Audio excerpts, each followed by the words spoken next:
Peter Obi has been speaking on his plans ahead of the presidential election. He was guest earlier on Prime Time. And for me, the number one thing is security.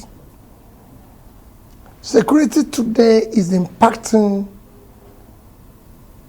on virtually all facets of the country. It's impacting the most, what I can call the most important area you need to deal with ordinarily. The economy. Economy is in a bad shape. But unless you solve your security, you can't live with that, because it's impacting heavily on that. It's impacting on inflation, it's impacting on your ability to attract investments and everything. So that is the number one thing to deal with. Because if you deal with that, you can then start dealing with the other issues, which includes dealing with ensuring there's rule of law, under which you have corruption, law and order, bringing about a regulated environment that can attract investment. And then you move on to other things, dealing with the issue of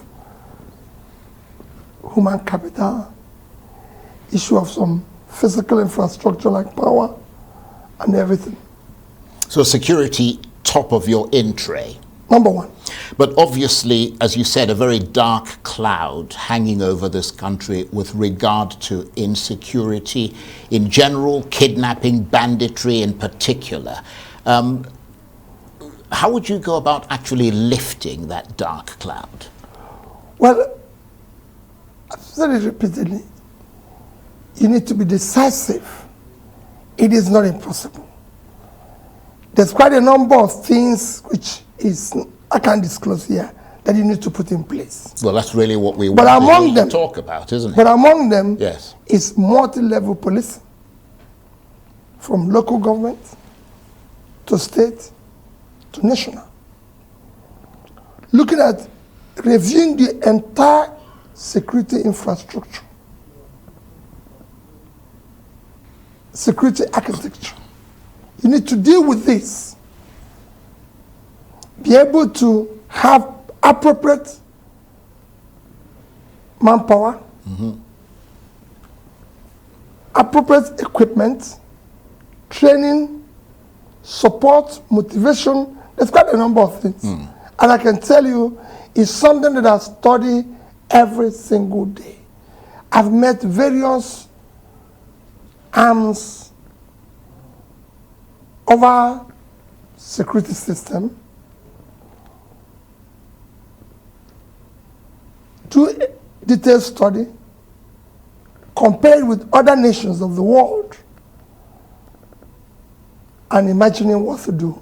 People will always say, that's the detail we want you to give. No. Once it's security, all I can tell anybody is that I should be held responsible. Right. We'll be decisive, we'll be precise, because I keep saying that is the most critical thing to deal with. If you're talking about the inflation today, the first thing you need to deal with is the food inflation. And that can't happen unless you get your farmers back to the farms. And they are not there because of insecurity. So you need to get them back, support them with implements and what they require to grow more foods. Your biggest physical asset today is the vast land in the north, which you need to cultivate. I just came back from Jos. We ordinarily, if things were working today, we should have a factory for chips, especially now that you have fast foods all over the place. Because you can grow potatoes there and everything. You could have coffee, everything, but the farmers are not there. And I asked them, they can't go to farm because of insecurity. All right, joining us in the studio is the National Chairman of the Labour Party, Julius Abure. Thank you so much for joining us. Thank you for having me. Well, thank you so much for joining us once again on Newsnight tonight. Your party clearly is enjoying support from people. On social media, I must say, it's massive. We've also seen it on the streets. I mean, the rally you had there in Jos as well. My question is, how do you plan to sustain this? Well, I've always maintained that democracy is government by the people and for the people and by the people. Obviously, it's the people that will sustain this momentum. You recall that the people have been anxious and they even started the campaigns ahead of us. The march or the marches that you see across the Federation, Labour Party didn't organize it. It was organized by the people. They have sustained the momentum, and I believe very strongly that it is the people that will continue to sustain this momentum. Our responsibility will be to provide leadership, provide coordination, provide the materials that will be needed, and will sustain the temple. So this is not a rented crowd, as some have claimed? No, you can't.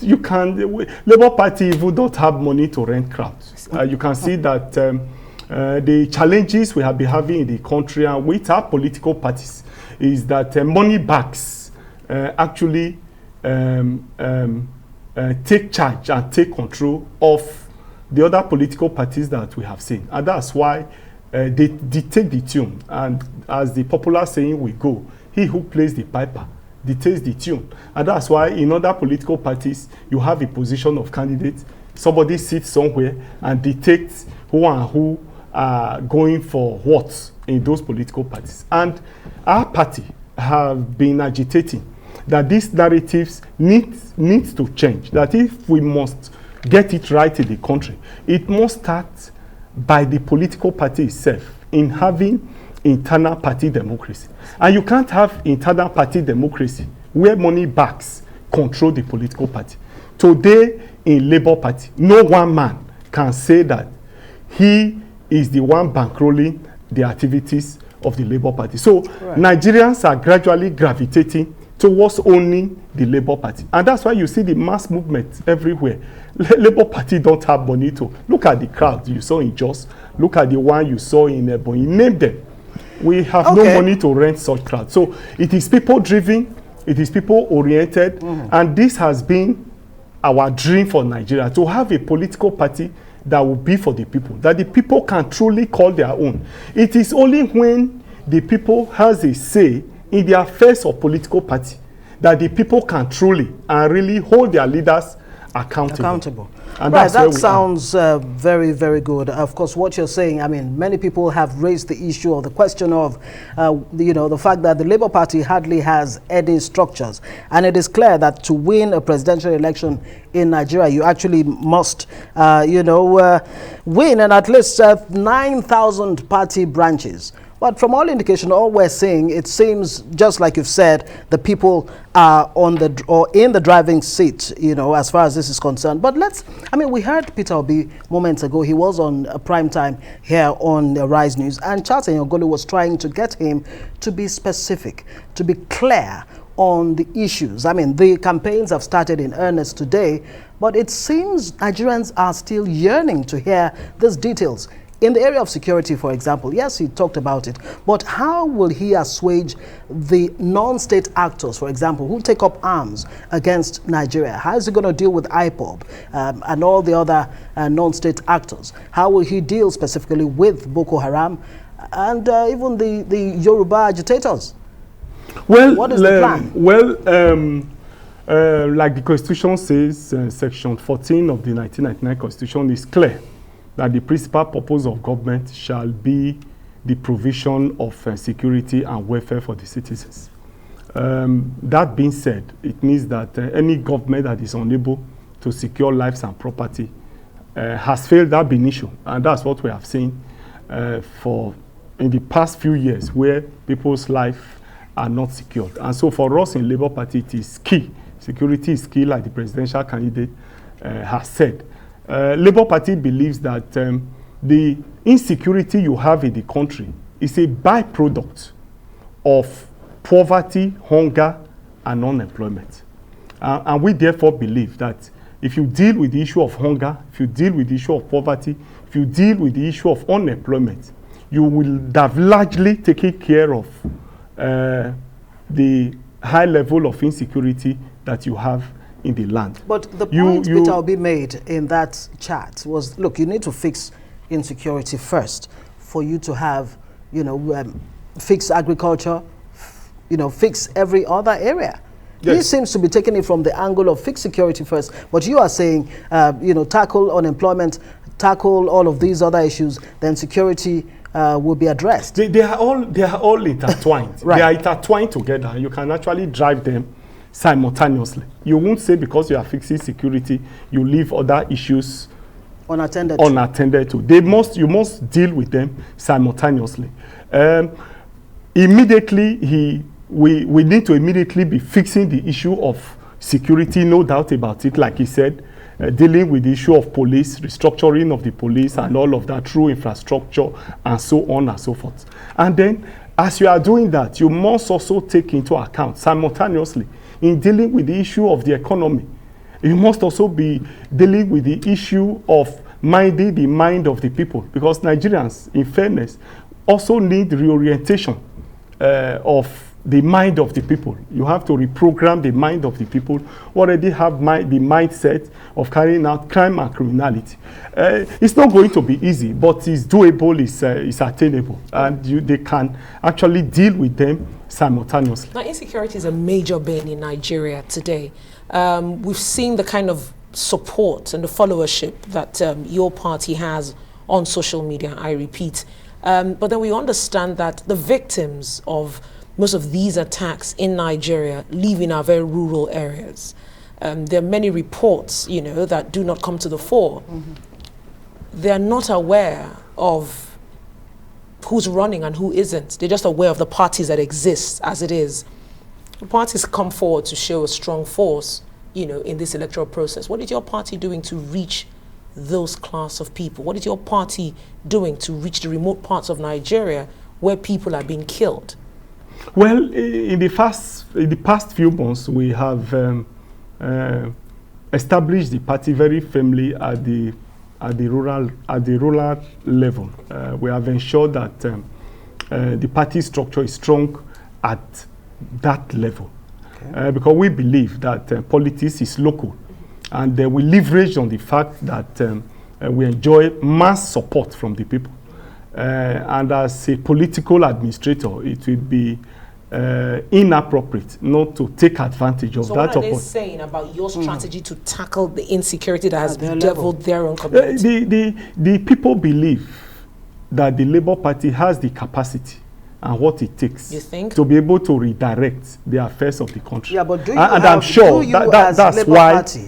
as Labour Party have that capacity? Is one thing for the people to believe it, but do you as a party believe it? And in the event that the Labour Party actually wins, we don't see you at the National Assembly. How challenging will it be for a Peter Obi presidency without the structure at the National Assembly? Well, the people have, by 2023, you see a National Assembly that will be populated by Labour Party.